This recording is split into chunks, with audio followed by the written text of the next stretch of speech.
Sí, buenos días. Mi nombre es José Nicolás Medina Fuentes. Soy abogado de profesión. Soy un libre pensador. No pertenezco a ningún grupo o partido ni movimiento. Soy un luchador independentista, anticolonial, durante más de 50 años. Me satisface que se esté celebrando este evento del Tribunal Internacional sobre los Crímenes de Guerra, los crímenes de Estados Unidos contra Puerto Rico, el 27 de octubre del 2018. Le he entregado a sus representantes una serie de documentos, un libro que escribí, La deuda odiosa y la descolonización, varios ensayos y un proyecto de demanda, de manera que puedan utilizarlo en sus deliberaciones y decisiones. Y lo que quisiera es hacer una reflexión de los asuntos en que he trabajado en los últimos años, particularmente el problema de la deuda colonial odiosa y la descolonización de Puerto Rico. La deuda odiosa no es odiosa porque se odie en el sentido de sentimiento, sino deuda odiosa es una figura jurídica reconocida en el derecho obligatorio entre las naciones y en el derecho anglosajón. El concepto es una deuda o un contrato de préstamo, ¿verdad?, en el que ocurren una serie de situaciones de gran injusticia para las poblaciones afectadas, que se le adjetiva como deuda odiosa. Un ejemplo de la deuda odiosa emblemático es el de la deuda pública cubana con España. En el Tratado de París, en sus deliberaciones que aparecen en este libro, el libro rojo, documentos presentados a las Cortes en 1898, aquí se resumen las deliberaciones de las comisiones, de la Comisión Española y la Comisión de Estados Unidos, previas a la firma del Tratado de París. Uno de los issues más controversiales durante esas negociaciones fue el tema de la deuda colonial cubana. Por un lado, los comisionados españoles reclamaban que si iban a ceder unas posesiones, iban a renunciar a la soberanía sobre Cuba, pues la deuda pública de Cuba, territorial de Cuba, debía ser asumida o por Estados Unidos o por el pueblo cubano. Y los comisionados de Estados Unidos fueron enfáticos al decir que esa deuda no era una deuda del tesoro territorial cubano, sino que era una deuda del tesoro español. Hubo controversia, los españoles presionaron incluso para que se nombrara un árbitro para que adjudicara el problema de a quién le correspondía la deuda, pero la Comisión norteamericana fue firme al indicar que era una deuda desarrollada en una relación colonial, fue una deuda pública utilizada incluso para perseguir insurrectos a los mambises cubanos, y que en una relación colonial la deuda pública corresponde asumirla, es de la responsabilidad de la potencia colonial. Esa fue la solución de la deuda pública cubana en el Tratado de París. No aparece en el texto, en los 17 artículos del tratado, pero sí se deliberó, se discutió, se intercambió correspondencia y fue parte de las prestaciones que culminaron en la firma del tratado. Y quien trae a colación la figura de la deuda odiosa para imponerla sobre la monarquía española fue el gobierno de Estados Unidos. Por lo tanto, es una doctrina que surge del tratado ¿verdad?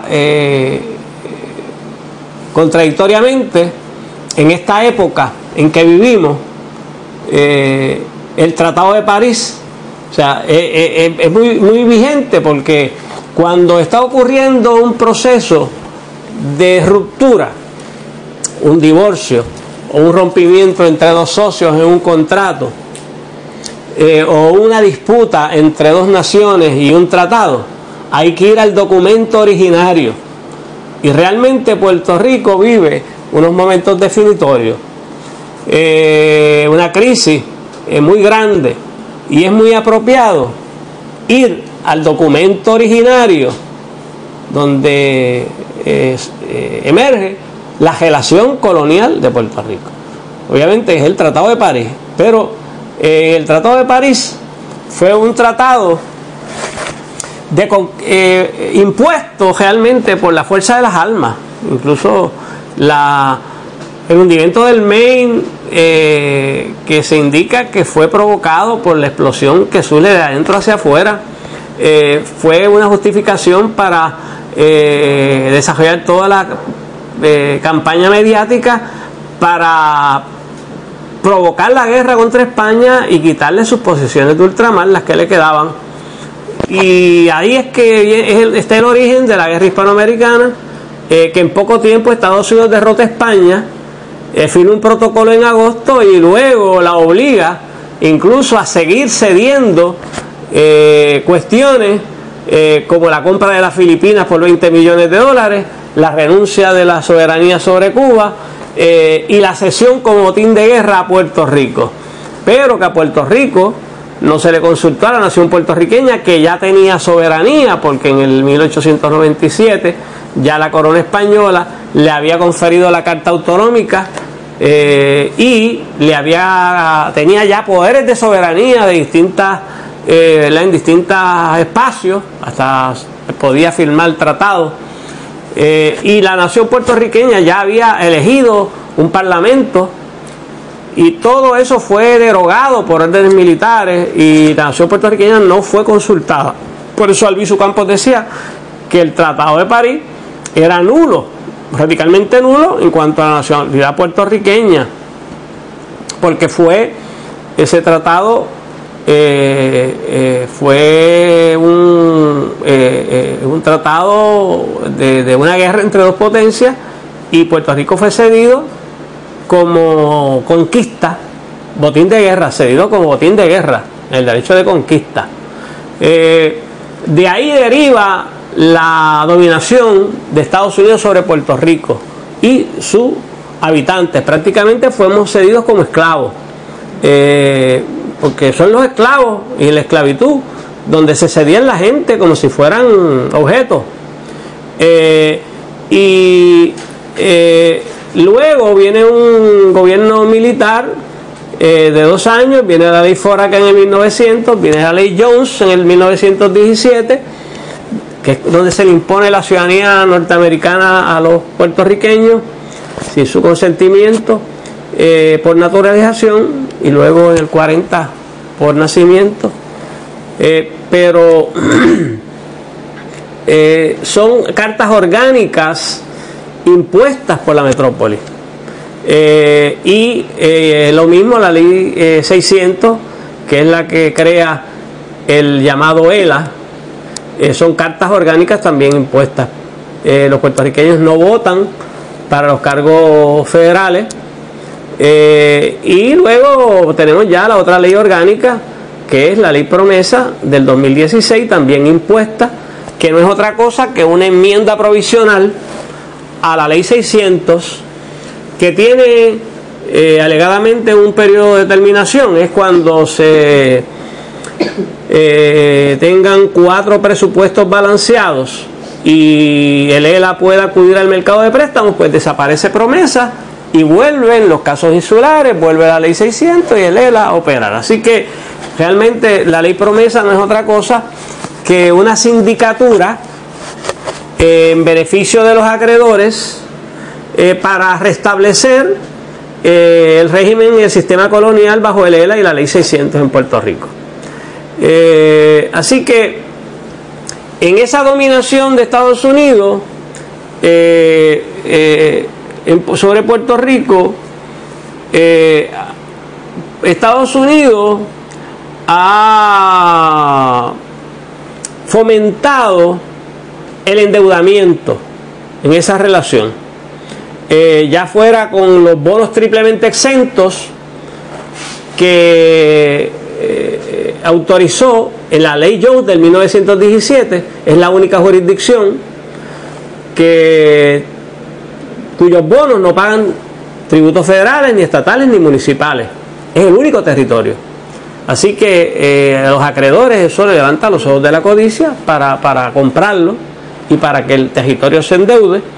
Es el único territorio que se excluyó del Investment Company Act del 1940. O sea, no está regulado por la ley de valores.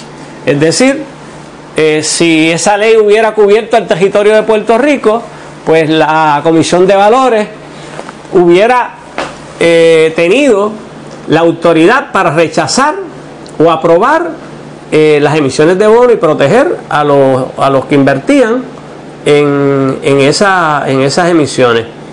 Y además, por decisión unilateral también del Congreso y de Estados Unidos, a Puerto Rico se le eliminó de la sección 9 del Código de Quiebras en el 1984 como una garantía de repago al capital foráneo, porque ya el ELA no estaba en el código, así que los acreedores tenían una garantía de que el ELA, que las obligaciones generales del territorio, pues el deudor no se podía ir a la quiebra, pero sí se podían ir las corporaciones públicas y las instrumentalidades y los municipios, y en el 84 se eliminaron esas disposiciones, así que todo el espectro del territorio, sus municipios y sus corporaciones públicas no se podían ir a la quiebra, y no se sabe por qué eso ocurrió. Eso estuvo oculto, estuvo muy oculto, incluso ni de los todavía no se ha encontrado en las deliberaciones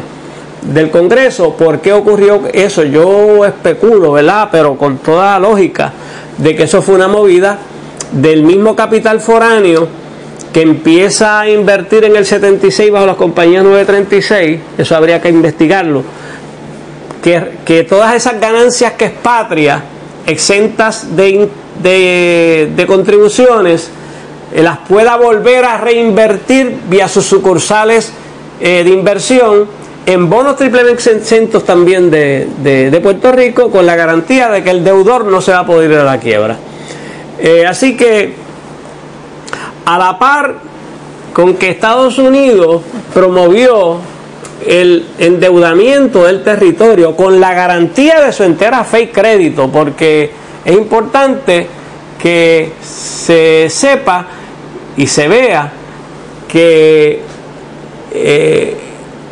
el que presta, el que compra bonos de Puerto Rico, sabe que los rigen unas leyes federales y orgánicas federales que son las que justifican y en las que originan los bonos, y que prácticamente está respaldando la entera fe, con su entera fe y crédito del territorio, esos bonos. Además de esa realidad, Estados Unidos también, de manera irresponsable, luego de la terminación de la Guerra Fría, porque hubo una época de colonialismo feliz en Puerto Rico, donde se presentaba a Puerto Rico como una vitrina de la democracia. Ese fue el engaño de Lela, o sea, supuestamente había alcanzado su autodeterminación, que fue un fraude, y ahora el caso del pueblo del Valle lo ha reconocido, de que no hubo un pacto, de que tampoco se descolonizó, de que los poderes plenarios son totales bajo la cláusula territorial. Es decir, Puerto Rico es una colonia clásica monda y lironda, reconocido por su Tribunal Supremo y por el Ejecutivo y por el Congreso. Y la ley promesa es eso, un reconocimiento de que Estados Unidos puede hacer lo que le dé la gana con el territorio sin el consentimiento de la población, porque promesa no fue aprobada con el voto de los puertorriqueños. Es decir, que Puerto Rico en esa historia, esa relación, ha sido una colonia clásica y en la que ha operado una doctrina de los casos insulares que establece que Puerto Rico forma parte de, pero no pertenece a los Estados Unidos, que no todas las disposiciones de la Constitución Federal aplican, excepto los derechos fundamentales, algunos derechos fundamentales, de los cuales la Corte Suprema diga de vez en cuando cuáles son los que aplican. Realmente entonces lo que tenemos ya por determinación del caso de Pueblo versus Sánchez Valle es que Puerto Rico ya, sin duda, o sea, hay un consenso, es indiscutible, es irrefutable que Puerto Rico es una colonia. Siendo una colonia, Estados Unidos ha tomado unas decisiones de control y de negligencia y de abandono después de la Guerra Fría, como la firma de los tratados de libre comercio. Antes Muñoz Marín decía mercado común, ciudadanía común, moneda común, defensa común. Pues esa pata del mercado común se fue a ajuste y ya todos los productos de Latinoamérica y del hemisferio entran en Estados Unidos libremente. Así que Puerto Rico ya no tiene un privilegio después de los años 90. También en los 90 Estados Unidos eliminó la compañía 936, que es el corazón de la economía de Puerto Rico desde el 1976. Es una sección del Código de Rentas Internas Federal que eximía de pagar tributos de las ganancias generadas en Puerto Rico y que muchos de esos fondos se quedaban en la banca para reinversión. Esas compañías operaron desde el 1976 y se comienzan a eliminar en el 1996 en un periodo de 10 años. Producto de esa eliminación, economistas políticos han planteado que eso provocó una desindustrialización y desde el 2000 al 2006 en adelante se perdieron 240.000 empleos de los más remunerados, cuando esas compañías empezaron a fugarse y a irse para otros lugares a hacer sus inversiones y sus operaciones. También se fueron de los bancos cerca de 15.000 millones que habían para préstamos y actividad económica. Y Estados Unidos no produjo una alternativa de desarrollo económico a la colonia que sustituyera el corazón económico que representaba las compañías 936. Eso fue como quitarle la comida y el agua a un preso o el oxígeno a un paciente en coma, muerte segura. Porque la colonia no tiene poderes de soberanía para desarrollar y proteger su riqueza. Le han quitado el corazón de su actividad económica, la potencia colonial, y la dejó en el abandono. Paralelamente hay otro fenómeno que explica el sistema de explotación colonial en Puerto Rico. El capital foráneo domiciliado en Estados Unidos, no el que se ha nacionalizado bajo las leyes 2022, sino los que tienen sus sedes en Estados Unidos pero que operan aquí, como Walgreens, Walmart, etcétera. Ese capital, hay un estudioso de la economía política,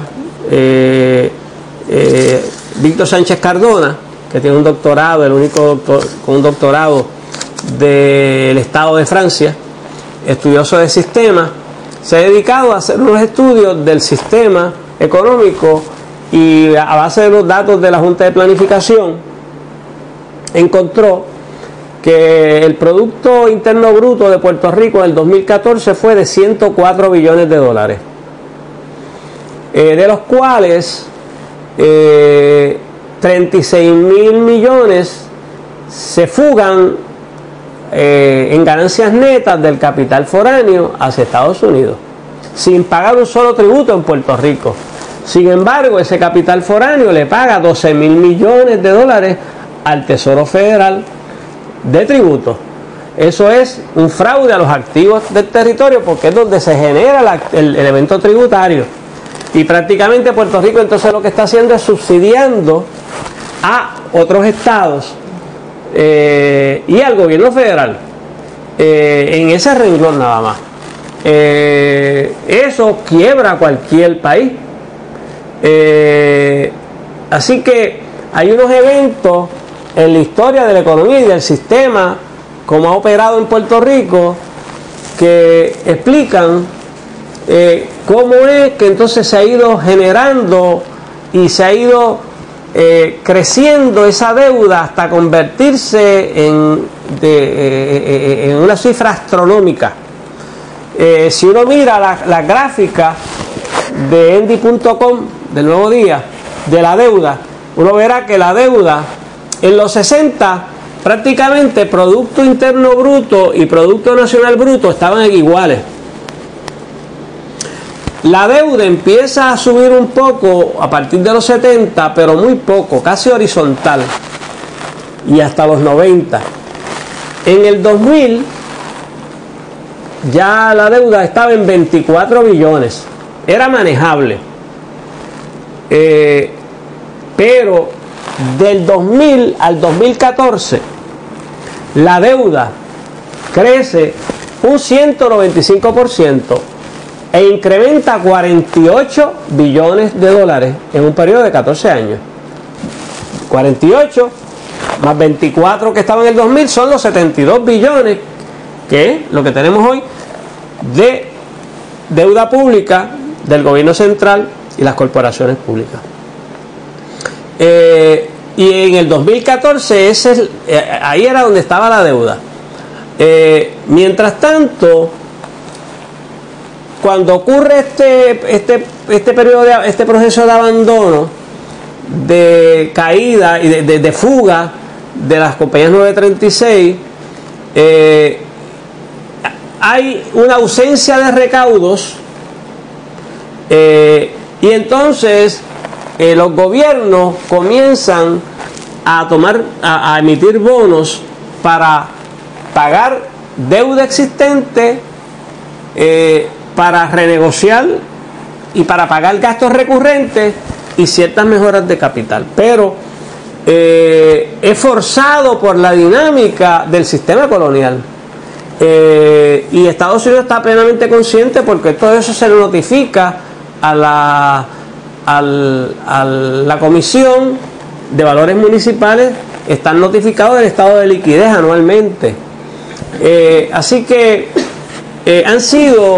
esa deuda es producto de un sistema de explotación colonial, es producto de un control colonial de Estados Unidos. Realmente, si uno mira una deuda pública en un país soberano, pues uno puede decir que existen unos cuerpos representativos electos por el pueblo, elegidos, que toman unas decisiones, y que esos cuerpos tienen un deber fiduciario y representan a la población, y que ciertas decisiones vinculan a la población. Pero en el caso de una colonia que no vota por los cargos federales, en una colonia que las decisiones se toman por la metrópoli, leyes orgánicas, el mejor ejemplo es Promesa, pues una deuda pública entonces no es generada por la población, la nación oprimida por el coloniaje, y por eso es que es injusta. Es una deuda pública que realmente en la ecuación no se puede ver una relación de deudor, territorio y acreedores. Eso sería una visión reformista que vería aisladamente, yo digo, deuda eunuca, es decir, ver una deuda sin la parte fundamental, solamente al territorio y al acreedor. Y esa no es la situación en una colonia. En una colonia es tripartita: imperio o metrópolis, territorio y acreedores. Pero si los reducimos, territorio y metrópolis es lo mismo, porque realmente el ente territorial no es otra cosa que un alter ego de la metrópolis, porque está creada por leyes orgánicas, controlada totalmente. Es como el esclavista con un esclavo, que si el esclavista le permite al esclavo coger prestado y luego lo encierra y no permite irse libre a trabajar, pues ¿quién es el responsable de la deuda del esclavo? O del maltratante que le dice a la mujer que coja prestado en la tarjeta de crédito, pero entonces le encierra en la casa y no le permite trabajar. Es decir, es una relación realmente en la realidad metrópolis acreedores, y por lo tanto esa es la naturaleza injusta de la deuda colonial, y esa en esencia es la doctrina que aprobó Estados Unidos, que le impuso a la monarquía española para que España asumiera la deuda colonial cubana. Pues esa fue la solución cubana a la deuda. Pues Puerto Rico, la nación de Puerto Rico, requiere y exige la solución cubana de la deuda pública. No puede ser la solución haitiana. Haití, por el contrario, a principios del siglo XIX, Francia obligó por la fuerza de las armas a la nación haitiana a pagar la deuda por decenas y decenas de años, y la sumió en la miseria y en la pobreza eterna. Por lo tanto, es debido a muerte, es de índole estratégico que para la nación puertorriqueña borrar de sus estados financieros una deuda odiosa que no es de su responsabilidad. No se puede decir tampoco que la deuda pública es producto de la corrupción criolla, que es lo que han tratado de meterle entre ceja y ceja a los puertorriqueños para crear un consenso de la hegemonía colonial, de que la deuda ha sido producto criollo o de los puertorriqueños. Y eso no es así, porque la corrupción ha existido desde Juan Ponce de León, y existía desde antes del 2000, pero hemos visto en las estadísticas de la Junta de Planificación y de los estudiosos de la economía política que al 2000 la deuda era manejable, estaba en 24 billones. Así que no se puede decir que la corrupción es la causa de la deuda. Sí ha habido corrupción, pero ha sido corrupción de funcionarios que le juran lealtad y juran defender la Constitución Federal, es decir, son empleados del gobierno federal, y lo que procede entonces en derecho y en moral y derecho, es que Estados Unidos asuma la responsabilidad de la deuda según su Estado de Derecho, de deuda odiosa, y por teorías de control que operan en su Estado de Derecho también. Por ejemplo, Estados Unidos responde por los daños y en los asuntos que controlen las naciones indias. Son doctrinas del Tribunal Supremo de Estados Unidos. En el derecho corporativo responde la corporación que controla, al alter ego responde. Y en el derecho bancario, el banco que controla al deudor y se le mete a administrar. En derecho monopólico, el banco responde en daños y el deudor no tiene que pagarle al banco. Porque son teorías donde hay una moralidad y una justicia. Pues eso mismo es el problema de las deudas públicas coloniales odiosas, que producto del control crean una situación de injusticia en el que la población colonizada no tiene poderes, no elige los representantes de públicos que deciden su futuro, no vota por el presidente de Estados Unidos, no vota por los congresistas, no puede reparar agravios castigando a los gobernantes.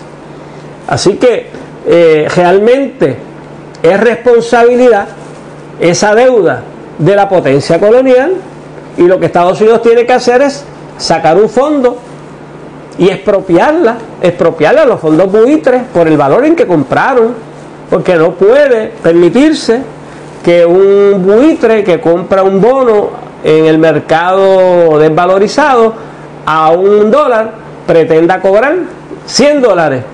Estados Unidos debe sacar un fondo, expropiar al valor, y entonces, como Estados Unidos le debe a Puerto Rico también en reparación de agravios, pues Puerto Rico no tiene que reembolsarle a Estados Unidos por una deuda que es de su responsabilidad, porque mucho más ha extraído su capital foráneo y mucho más daños ha causado, que tiene que compensar por uso de bases, por contaminación, por uso de las aguas, por los muertos que ha causado de guerras que han tenido que servir los puertorriqueños en las guerras, y mucho más debe, porque ahora diríamos, mucha gente dice las muertes de María.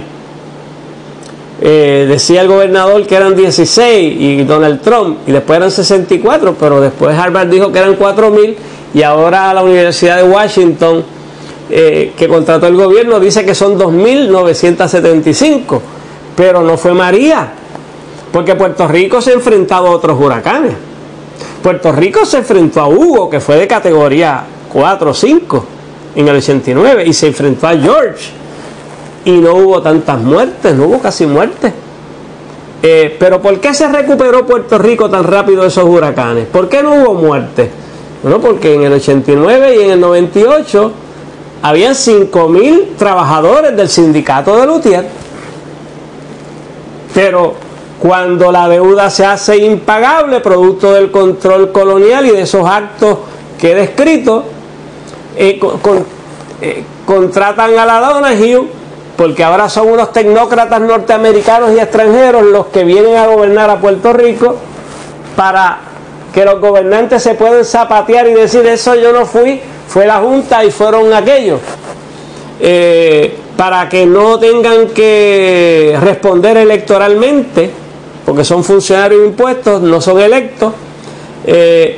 Pues la Donahue votó más de la mitad de la plantilla de los trabajadores de luthier y no compró suministros, y cuando azotó María no habían trabajadores suficientes ni habían suministros, y eso provocó que todo el andamiaje eléctrico que se había construido desde el sur, producto de seguir beneficiando el capital foráneo y a las petroquímicas, todas esas líneas eléctricas colapsaran, y al no haber los recursos, y la corporación pública, producto entonces de todo este abandono, tuvo que duplicar su deuda pública.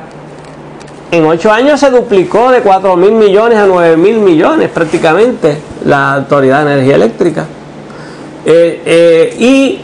Ese colapso del sistema eléctrico provoca que no hubiera hospitales adecuados y asistencias ni servicios de luz, y provoca las muertes, porque no fueron muertes directas de los vientos del huracán, sino fueron provocadas por el abandono de Estados Unidos, de la deuda y de la crisis. Y esos son crímenes de Estados Unidos contra el pueblo de Puerto Rico, que también, para culminar la copa, trataron de suplir la empleomanía con compañías como Whitefish o como Cobra, contratados desde Estados Unidos, pagándole por hora sueldos increíbles para llevarse esos dineros. No se quedan en Puerto Rico, pero ni aún sumando el cuerpo de ingenieros ni todos esos técnicos, sumaban los 5 o 6 mil trabajadores de la UTIER cuando estuvo el huracán Hugo o el huracán George. Así que realmente, en términos de responsabilidad, Estados Unidos es responsable de la deuda pública como potencia colonial. Y para colmar la copa, en la ley promesa hicieron dos cosas. Por un lado, en la ley, en la sección 405M, establecieron como supuestos hechos falsos, igual que Lela era falso, su autodeterminación. Dijeron que en Puerto Rico los políticos malos administradores y corruptos habían creado la crisis y había que imponerle promesa. Esa fue la razón, según ellos. Falso, porque no fue la corrupción lo que creó la crisis. Fue el sistema colonial de explotación colonial, el abandono y de su responsabilidad. Fue para evadir su responsabilidad. Y más aún aprobaron la sección 210, en la que dicen y la que se adjudican una inmunidad retroactiva para no responder por el principal ni los intereses de la deuda pública territorial, la deuda de Puerto Rico. Sabían que podía haber un reclamo y pretendieron autoinmunizarse. Lo que pasa es que las inmunidades retroactivas están proscritas en el ordenamiento constitucional de Estados Unidos. Hay una presunción de inconstitucionalidad, porque en la Constitución de Estados Unidos se prohíben los bills of attenders, las leyes ex post facto o los menoscabos de las obligaciones contraídas y derechos adquiridos al amparo de legislaciones anteriores. Así que se ha dicho por la Corte Suprema que una inmunidad del soberano con efectos retroactivos se presume inconstitucional. Realmente entonces esa sección 210 es inconstitucional. No solamente se presume, es inconstitucional porque los puertorriqueños agraviados por el abandono y por la deuda pública odiosa que ha causado la crisis tenían causas de acción contra el gobierno de Estados Unidos. Porque en una relación colonial la deuda no se puede mirar solamente entre deudor y acreedor como las partes legítimas en la relación, sino que hay que verla también como parte de la potencia colonial del gobierno federal. Y si el gobierno federal en esa relación es el causante de los daños a la población puertorriqueña, como son la desvalorización de sus propiedades, que se han desvalorizado en más de un 50%, todos sus bienes, pérdida de riqueza, la pobreza, las muertes de María, el éxodo, más de 800,000 puertorriqueños que han tenido que emigrar forzosamente, la desvalorización del crédito público, la pérdida de trabajo, los convenios colectivos, los derechos adquiridos, a las pensiones, los comerciantes que han perdido sus negocios, que han tenido que cerrar, los agricultores, o sea, todos los puertorriqueños que han sufrido daños tienen derecho a reclamarle al gobierno federal, y lo tenían antes porque la deuda fue impagable en el 2014. Y Estados Unidos, bajo su Estado de Derecho, ha renunciado a su soberanía y puede ser demandado en distintas circunstancias. Puede ser demandado por incautación de propiedad o congelación de propiedad sin justa compensación. Puede ser demandado por incumplimientos de contratos. Puede ser demandado en daños y perjuicios. Puede ser demandado por violaciones a derechos constitucionales, por violación de igualdad de producción de las leyes, o libertad de expresión, o reparación de agravios. Y esas son causas de acción. Pueden ser demandados por violación a los tratados de los cuales es parte signataria, porque promesa no deroga los tratados de los cuales Estados Unidos es parte signataria. Promesa lo que dice es que el derecho de los estados y los reglamentos no van por encima de promesa, pero los tratados sí van por encima de promesa. Y la ley Tucker, que es, como ha dicho la Corte de Reclamaciones recientemente, en un caso, no fue derogada por promesa, o sea que esa es la ley que canaliza las causas de acción por expropiaciones sin justa compensación.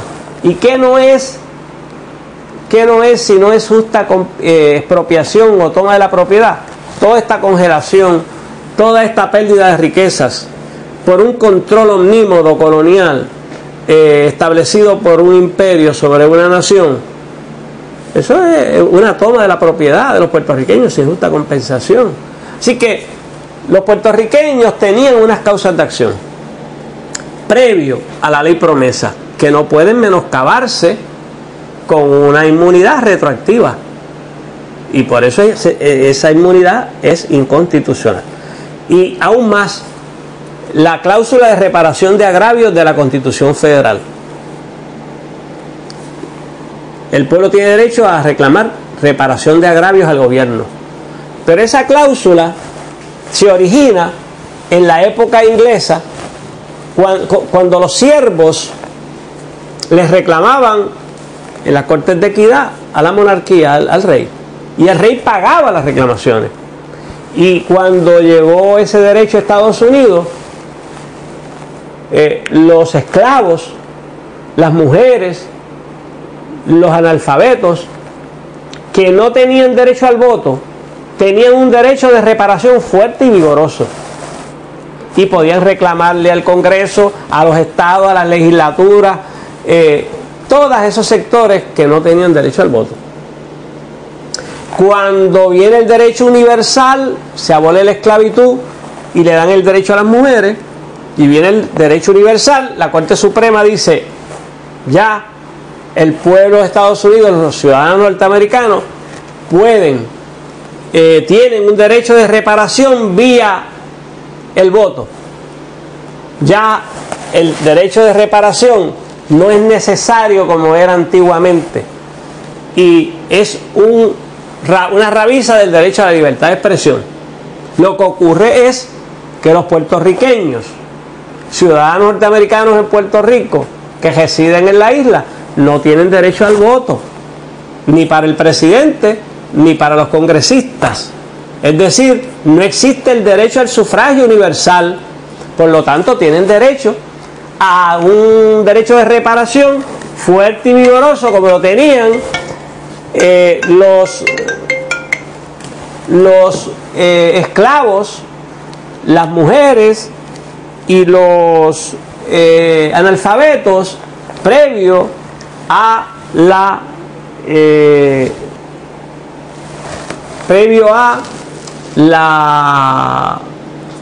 al sufragio universal. En el caso de los puertorriqueños, tiene que ser un derecho de reparación fuerte y vigoroso, y es un derecho fundamental. El Congreso, incluso bajo su cláusula territorial, sí tiene supuestamente unos derechos plenarios, pero está limitado por los derechos fundamentales. Esa es la doctrina de los casos insulares. El Congreso no puede ordenar que se imponga la esclavitud en Puerto Rico, ni que se discrimine, ni que se viole la libertad de expresión.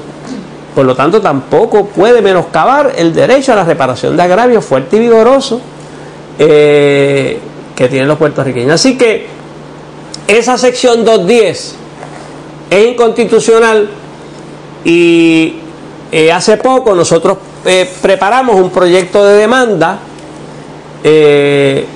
para impugnar la inconstitucionalidad, sentencia declaratoria de la sección 210 de la ley promesa, para que Estados Unidos asuma la responsabilidad sobre la deuda pública odiosa, colonial.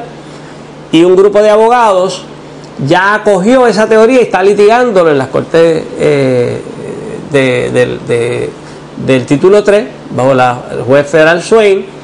La exhortación mía es a que abogados de firmas que creen en la justicia y en la democracia en Estados Unidos y en otros lugares promuevan litigios en la Court of Claims y en la Corte de Distrito de Puerto Rico para reclamar daños, para reclamar la inconstitucionalidad de esa sección 210, pleitos de clase, para obligar a Estados Unidos a reparar los agravios, a los daños causados a los puertorriqueños por la deuda y la crisis, que es de su responsabilidad, de manera que se empodere a la población.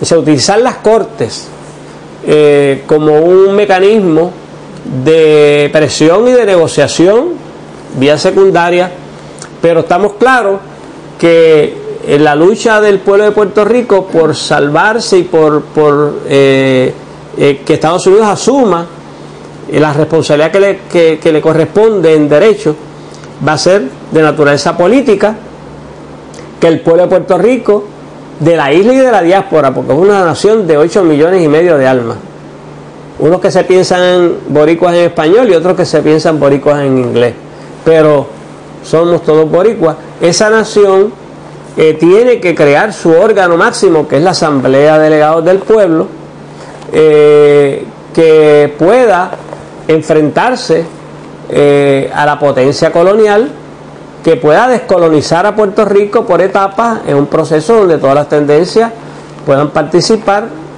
por etapas de caducidad, como lo planteamos en el libro, convocado por un congreso de la descolonización, ya que todavía el bipartidismo no ha querido convocar esa asamblea constitucional, que sea esa asamblea sea convocada desde la sociedad civil, y que esos delegados, mientras resuelven el estatus por etapas, con un primer turno al que más delegados saque, si son los estadistas, porque los estadistas tengan 2 años para reclamar la estadidad, pero si se la niegan o lo ignoran, pues que sean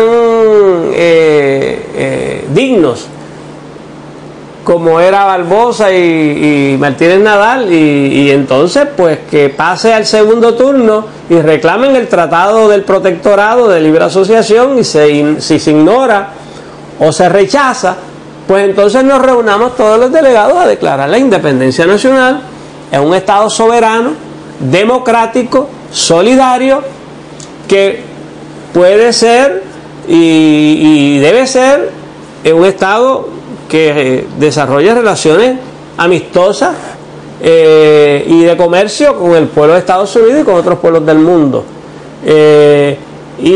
Esa es la ruta principal, la ruta política de lucha, de protesta del pueblo.